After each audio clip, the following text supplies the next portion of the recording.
What's up, YouTube, LinkedIn, Facebook? Hey, you know where you're at. This is InspireNation. I am Robert Murray, your host, and I am back with Thomas Creeder for another weekly rundown. We got our buddy William Henry in the house.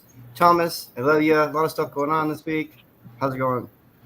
It's going good. I just received the nomination for U.S. Senate here in New York by the Libertarian Party of New York. We had a nominating convention.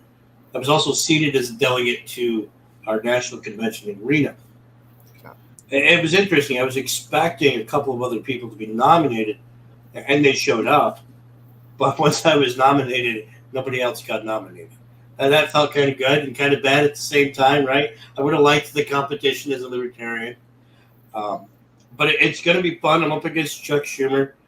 A lot of people, they're not very happy with him. Even in the Democrat Party here, there are a lot of people not very happy with Chuck. So we're gonna see how far we can Chuck. But my friend here, Will Henry, he's also running for U.S. In the house. Yes. What say you, Will? Yes. Hey, I'm running for U.S. Senate. I'm a U.S. Army veteran, cannabis advocate, veteran advocate, activist here in the state. Been active for 5-6 years now at the state level, and been moving veterans issues across the finish line for folks, and working the cannabis side and really pushing freedom and liberty here in the state of Indiana. I got a chance to run in the 2020 election with Donald Rainwater. In the gubernatorial election, we scored we earned 11.4% of the state vote, according to the Secretary of State's website. So it was a very successful run, and I've been working with the libertarians in the state on many issues regarding freedom and liberty, just on the activism side. So to be part of that organization now and to be representing that message and those principles out in the public is tremendous, and it's a great opportunity, and I feel so privileged to be able to do this and to be able to run for this nomination as well, for the chance to run against my sitting Senator Todd Young. Yeah, I concur. It's a wonderful opportunity, and it's a great way to spread liberty and carry the message, and that's important. I don't know about you, Bill, but I can't not play to win. I have to go hard, and that's my intention. Now, I want to state publicly now, while we're here, that Will has my full endorsement as a libertarian. We know each other. We worked with each other some. And he represents everything that I feel needs to be represented at the federal level. And I try to represent those same things. I think together we can carry a message that's going to do more than just our individual races. And I think we're teaming up, correct? You're on board? Absolutely. And we need to be able to share those ideas and trade those ideas and even strategies about how we would even accomplish these things in the Senate, and we need to work with our other congressional candidates to be able to share that information too and network that, and we have to ensure that happens to be able to prepare everyone for the possibility of getting into one of these offices, and what we can do and as a party, and what we can do to try to head off some of these things at the federal level. So if you're out there and you're a libertarian, or you're supporting a libertarian who's running for U.S. Senate, and you think we should talk to them, let them know. Let us know who we need to talk to. We're on the lookout for U.S. Senate candidates that are good carriers of the message and going to work hard. Yeah, that's one thing people forget, is that running for office is not a game. It's not fun. You bleed for it. You sacrifice for it. I ran for state senate at a more local level. Will here ran a statewide race before. We're both well aware of how much you bleed to get your message out and to do the proper thing and actually go out and talk to people. It's interesting, here in New York, most of our candidates don't bother to actually go out and talk to people. They'll go out sometimes and talk at people, which is very different than talking to people. Because when you talk to people, You have to allow them to talk back at you and listen to their concerns, understand where they're coming from. And that's how you actually learn to represent the people that you're seeking to represent. Personally, I feel representation is even more important than my own beliefs. Will, how do you feel about that? Absolutely. You've got to get out there on the ground. You got to talk to people where they're at. You got to understand what's going on in their world, because that's the only way that we can stay connected. I think a lot of these legislators get up in these positions and they really lose touch. They don't understand what it's like to be, a regular citizen anymore. They need to really get down on those ground levels and reconnect with those people if they have any chance of being able to represent them properly. And that's what we're doing as a party. We're already coming out of the organizational structures. We're, involved organizationally. I'm involved with a number of veterans organizations like the American Legion, Indiana Veterans Support Council, just a number of things that we bring to the table because, we don't have a lot of money like the Republicans and the Democrats have.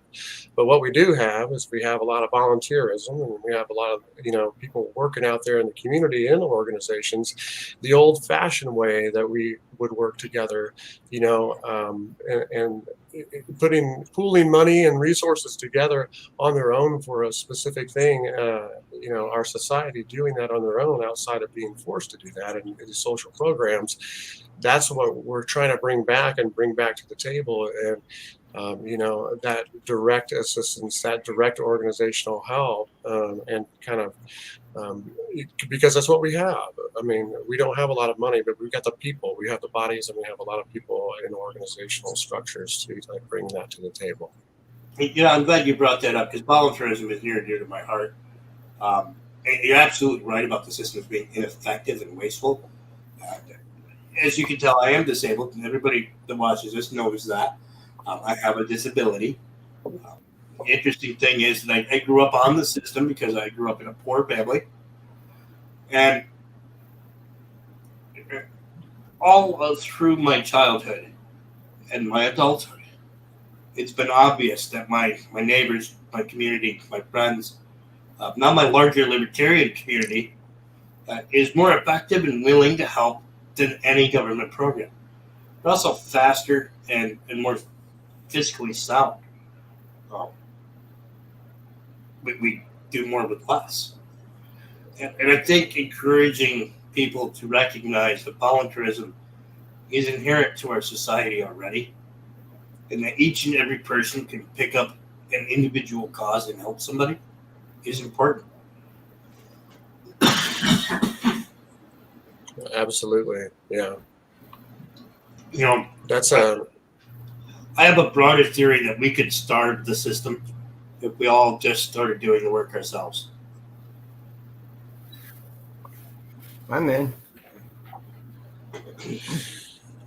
Yeah, just a lot of these social programs and these things that we're paying a lot of tax dollars for, and that's what I'm trying to focus on the fiscal responsibility or financial responsibility side, and get us stable. And we're $30 trillion in debt, and there's no one with a real plan of how to cut this budget and how to cut this spending to be able to manage that, and how to bring our debt to income ratio to a balance again.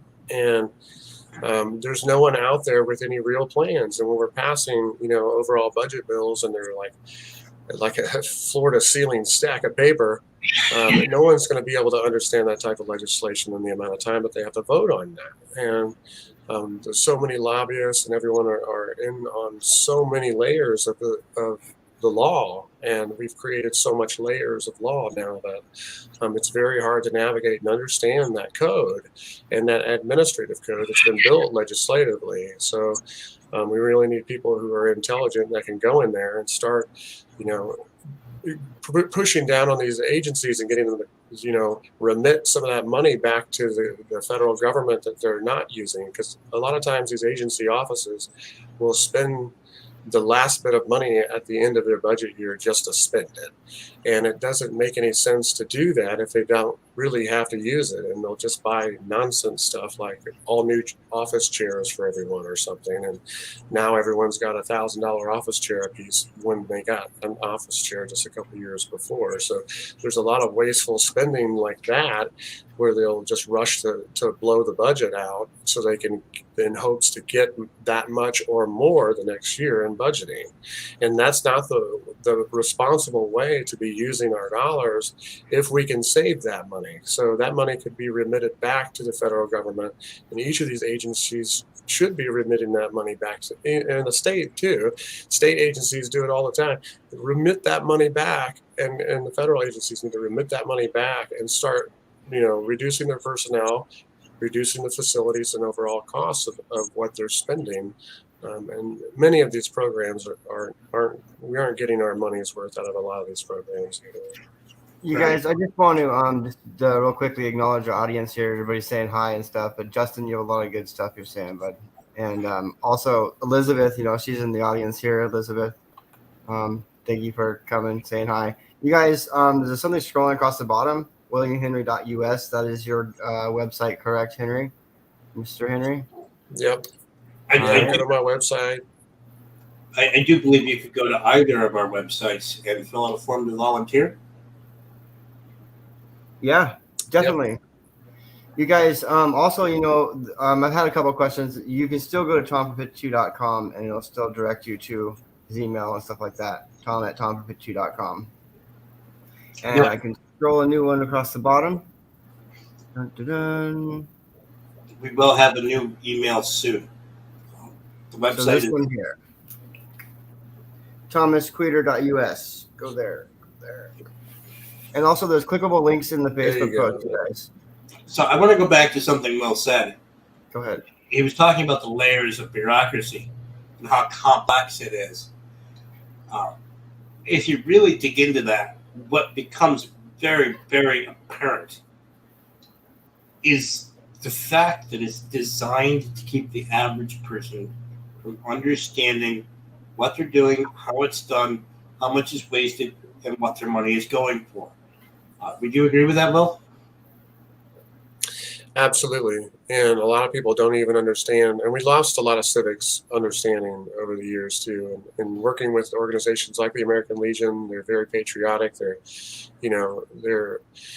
But they focus on these things like Boys and Girls State and Boys and Girls Nation, which focuses on how government is actually structured and runs, and how to, which office does what, and it shows, those type of civic programs and government understanding, and we're losing that in a lot of the public education realm. And I don't think a lot of students are receiving, that type of governmental understanding that they should be, to really understand how the government is structured from the local level up to the federal level, and how to, how everything from a law is passed on down to an ordinance in their local area. So a lot of people don't understand how those things work, and we really need to help educate and push people to understand the government structure a little better, and how bills are passed and those type of things. A lot of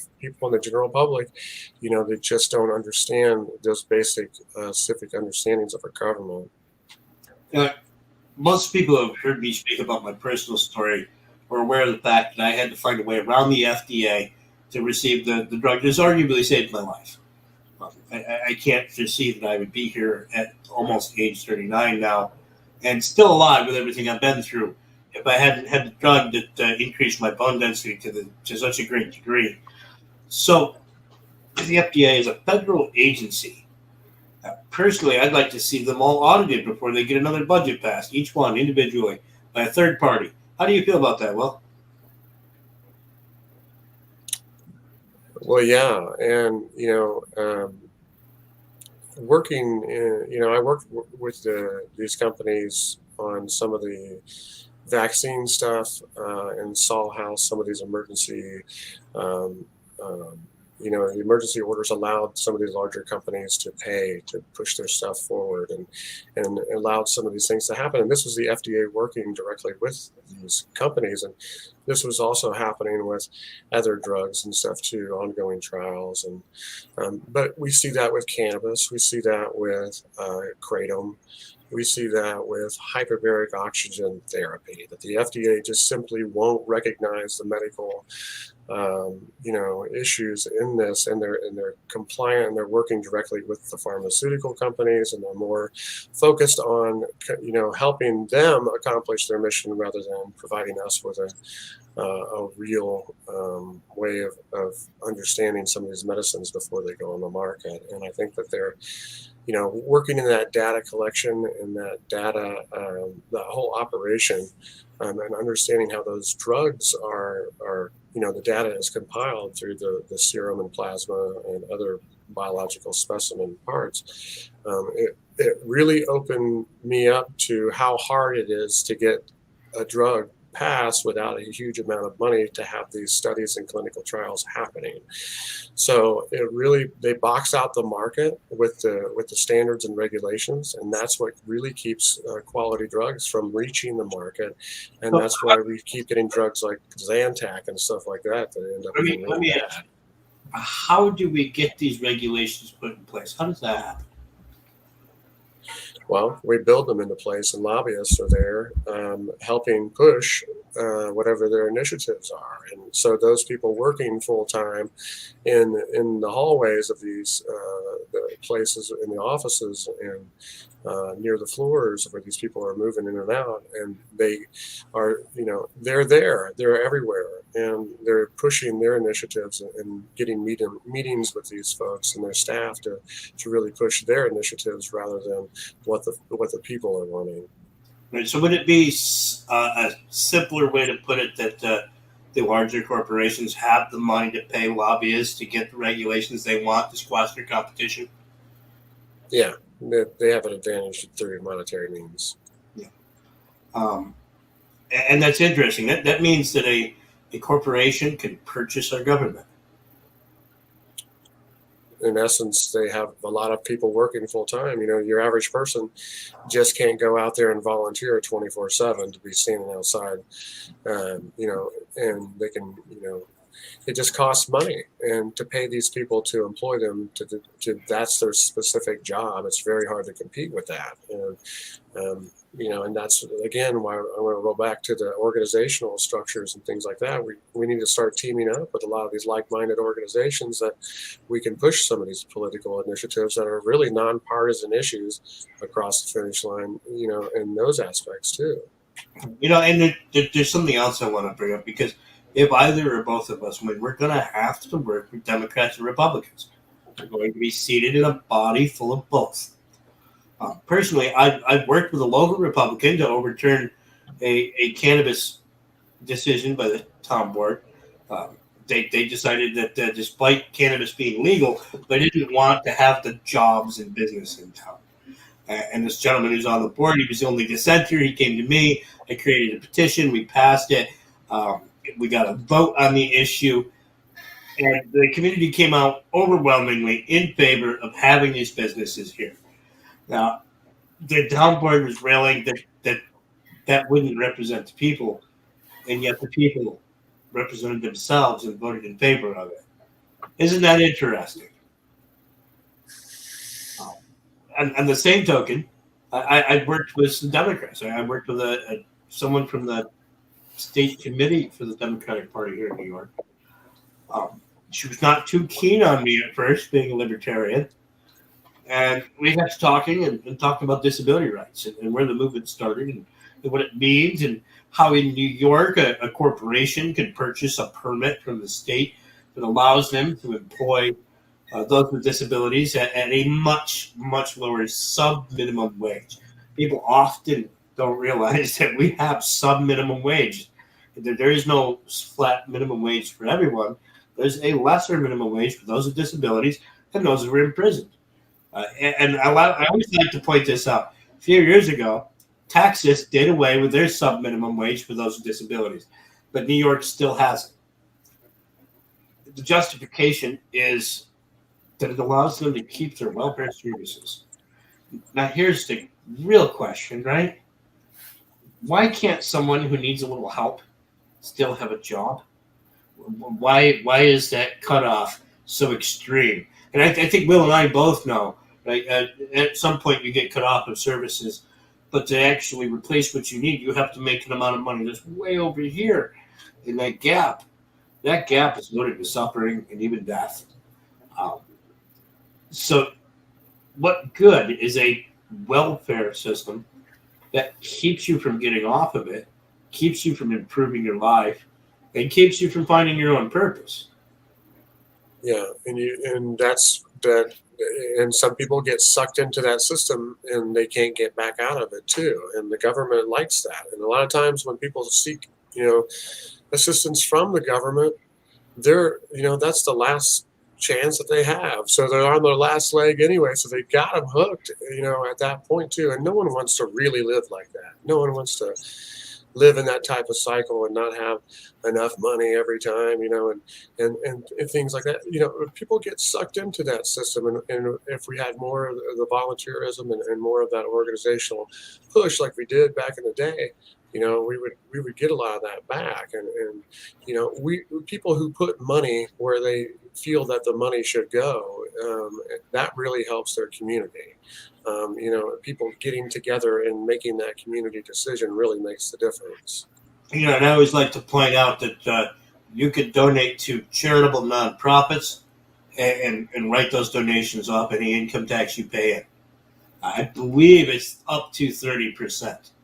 And I'm actually working with a nonprofit and a volunteerist group, and we're trying to do fundraisers for individual needs, wheelchairs, accessible vans, medical needs, broke down vehicles, you name it, if it's a legitimate need, and make those tax deductible.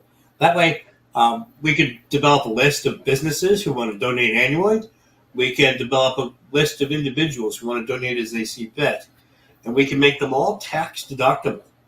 So they're not losing anything when they donate. Isn't that interesting? And I feel like people will donate more when it's tax deductible. Yeah. And like you were saying, people on a fixed income and in that welfare system, they don't have a lot of extra money to spare, So it's just they get sucked into there and they just can't get back out, it seems. They're actually not allowed to save the money they receive for a larger ticket item that they may need. I'm not allowed to save for a wheelchair. How about that? In a system that can't cover or refuses to provide a wheelchair that's adequate, but will give me money until I die, I'm not allowed to save enough of that money to get what actually works. And again, that's where volunteerism came in. That's how I got the wheelchair I'm in. It's interesting that you have to form a nonprofit recognized by the government in order to help people. Yep. They want clearances, they want permits, they want all that stuff. Like and comment and share this post in this live show. I'll be restreaming here also, but just remember what's scrolling across the bottom. Support this. I've got 2 people running for U.S. Senate in the House on my show, so I'm stoked down here running through comments. Go ahead. There's 2 people, 2 libertarians. Yeah, 2 good-looking guys. I'm gonna plug. Go to thomascrater.us. Volunteer. We'll have a donation link up soon. We have to file all that federal paperwork. It's another way they make it harder. And go to williamhenry.us. If you're interested in his campaign, if you're in Indiana, if you're not in Indiana, support Will. I support Will. Will, I'm about done for the night. Do you have anything you want to say or plug, shout out to? Really,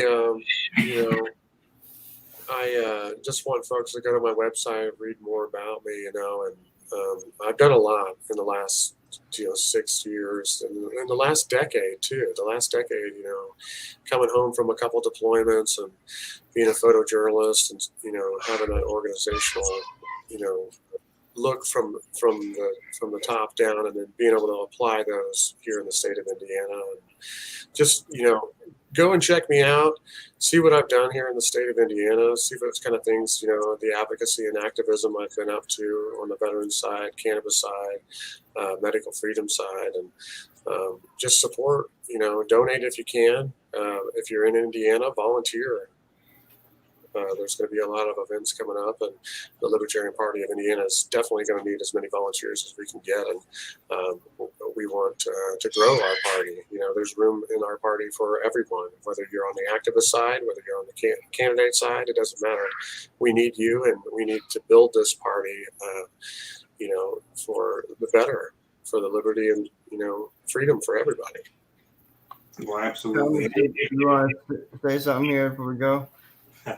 If you're out there and you've been harmed by the government, you probably want to become a libertarian when you look into it. If you're interested in liberty of any kind, you probably want to check out the Libertarian Party. And you can find the national party at lp.org. And I believe they list all the state affiliates. No matter where you are, you can find yours. Most state affiliates list their county affiliates. Yes, follow the Libertarian Party of Indiana, get involved.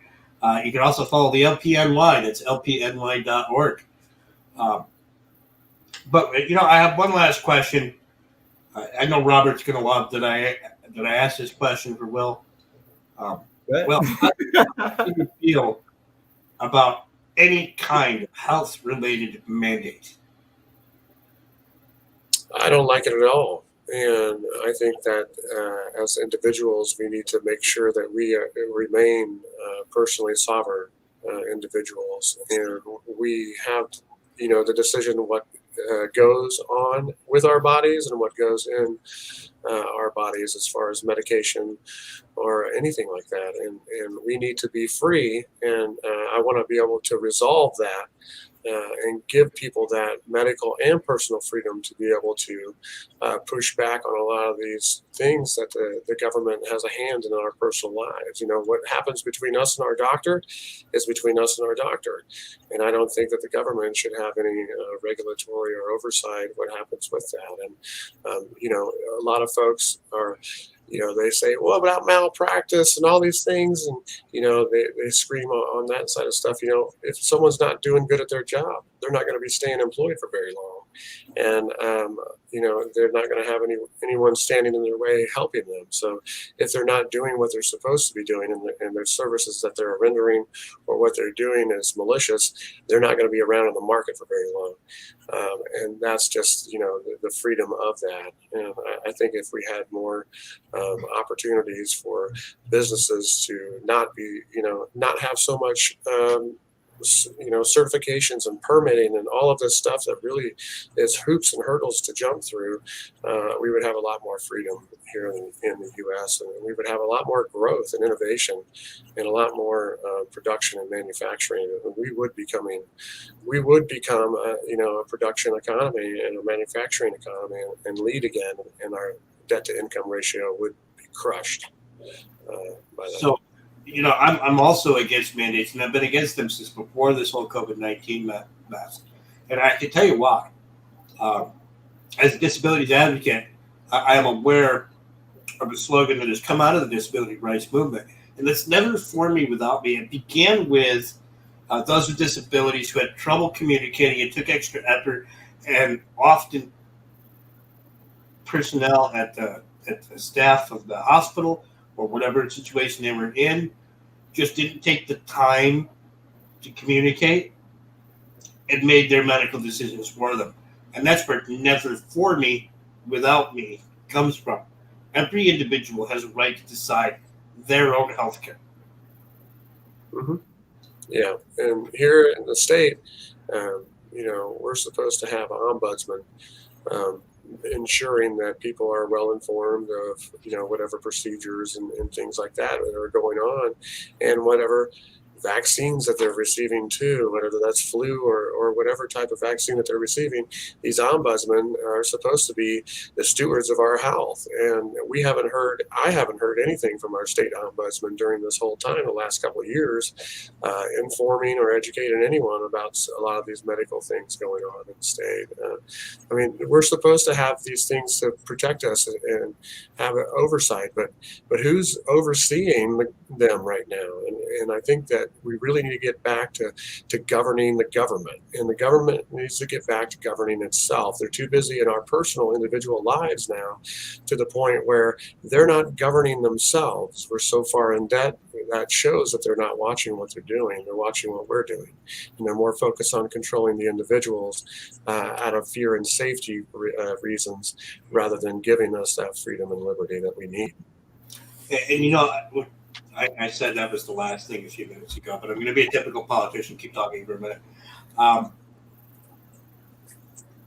The number one thing to remember is that the last vestige of our freedoms is our voting system. And voting for the Democrats and Republicans over and over again is not working.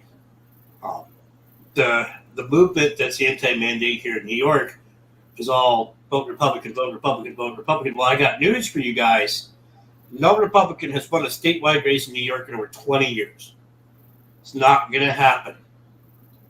Vote Libertarian. Get more options. If you really want to stick it to the Democrats in New York, vote Libertarian. Absolutely, vote gold.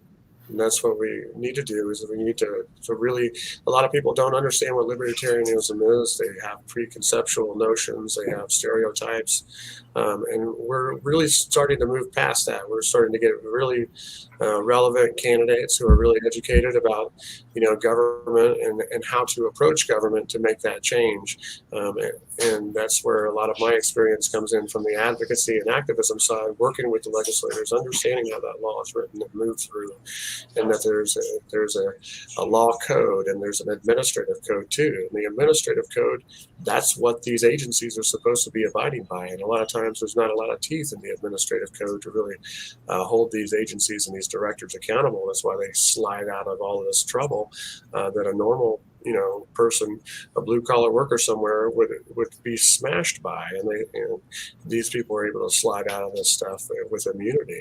So rules for us and not for them. Absolutely, yeah, and that's what's happening is they have a different set of rules for themselves, and they're not adhering to, and there's really no teeth in a lot of this administrative code, at least at the state level, that I could see, and there wasn't much penalization that they could do. They just said, you couldn't do it, and there really wasn't much penalty. But how do you, argue with the attorney general and the prosecutors to say that these people need to be in trouble, but there's really no teeth in the law to hold them accountable to anything. Yeah, I found it interesting in New York. They're holding businesses, particularly small businesses, extremely accountable for arbitrary rules. And yet, a school, a prison, a police station, or a county building make all the mistakes in the world and get everybody infected with literal Ebola, and they would not be held accountable. They're not accountable for anything. Mm-hmm. That's dangerous. Yeah, it is, and we've seen during these emergency mandates, what's happened over the last 20 years with the Patriot Act. We didn't just get here. This was all designed to be here where we were. And in 2019, they renamed an act. It was the Pandemic and All Hazards Innovation Act of 2019. They outlined what a pandemic was. In June 2019, they passed it. Mm-hmm. And we saw them implementing that and using that by March 2020. And, from 9/11 to now, all of this layers of legislation were crafted to be able to have this executive control. And we saw a lot of these legislators lend their authority to the executive branch to allow people to be arrested for things outside of the law. These executives to be able to use some of these agencies to whatever they want to use them to, just for these emergency mandates that were put in place. And we saw this at a global scale happening down to the individual level. And in some of these places, we still see the control happening, like Canada and Australia and New Zealand even. These places are really pushing down to their citizens to the individual level. But the reaction was pretty much the same on a global scale initially. And a lot of these nations had laws in place that were similar to be able to do these types of things on that scale. And it was by design, that this was all, they were able to use that and labeling this as a pandemic or reason why to do that. And if you look up that, All Hazards and Innovation Act of 2019, you'll see that. And those changes are very apparent and they're evident right there in front of you. So Patriot Act, this is an extension off of that. And we're seeing, they're reaching and eroding our rights and liberty away in front of us. So one last thing. New York gave us a nice Easter egg. It's real fun. The new head of the Department of Health has instated mandates and then stated that they're completely unenforceable. Yeah, it's just layers of government for nothing. Let's have bureaucracy for nothing, and it's just silly what they're doing. And then they shut down all these restaurants, and the service industry was absolutely damaged by the shutdowns. Like, it just completely wasted the service industry. Now you see them struggling to maintain employment in the fast food restaurants and in the restaurants themselves. And, it's really tough to get in that sector because everybody moved to other sectors of work during those type of shutdowns. They weren't essential anymore. They weren't important anymore. But we see how important that sector is now. And a lot of these big box stores were able to really just reap in the profits during those times. And they just absolutely, Amazon and some of these other stores just absolutely killed in profits. And, we were limited on our shopping hours. They corralled us into these places all at the same time. We all touched the same kiosks, and everyone's worried about masks when we're all touching this stuff, And that all happened after they scared everybody into licking each other at Walmart over toilet paper and baked beans, right? That's the first thing, right? They scared everybody. They scared them over shortages. They scared them over lockdowns before it ever happened, and everybody went to the same building and stayed in close proximity. Now they wonder why they had trouble slowing the curves. Well, because you scared everybody. I don't believe in governance through fear. One of my main initiatives is good governance. Governance does not utilize fear or divisiveness. I think that's important because we are extremely divided right now. Mm-hmm.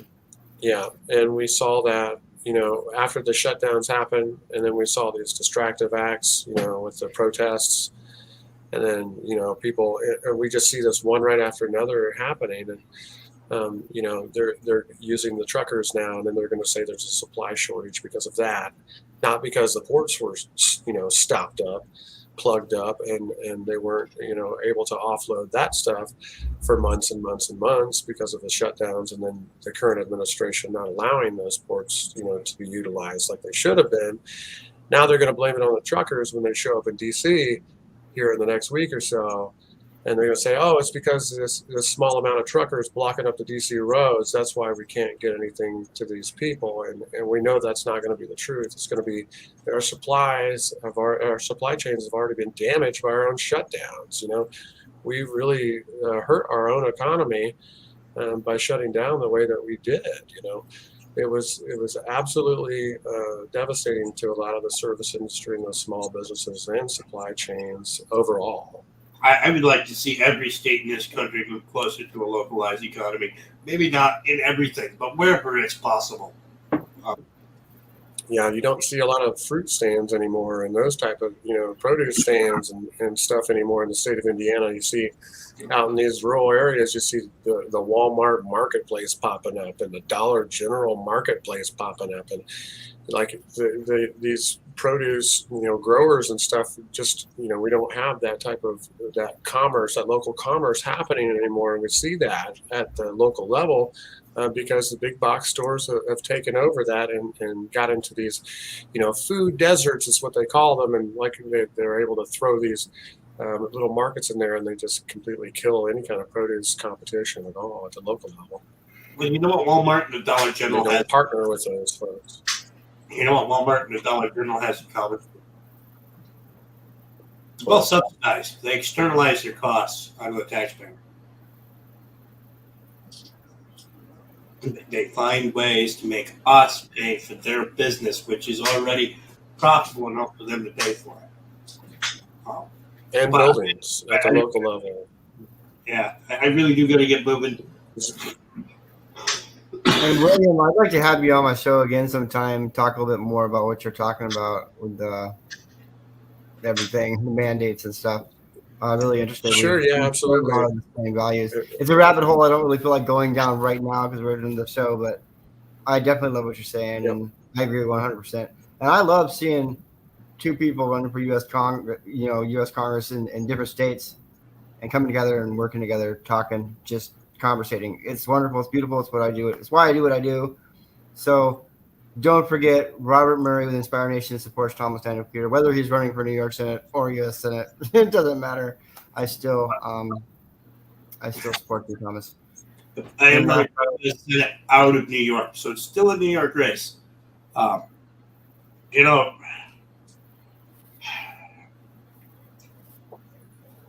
tell people, no offense to my friend from Indiana, but I'm always telling people the states like New York and California are battleground states.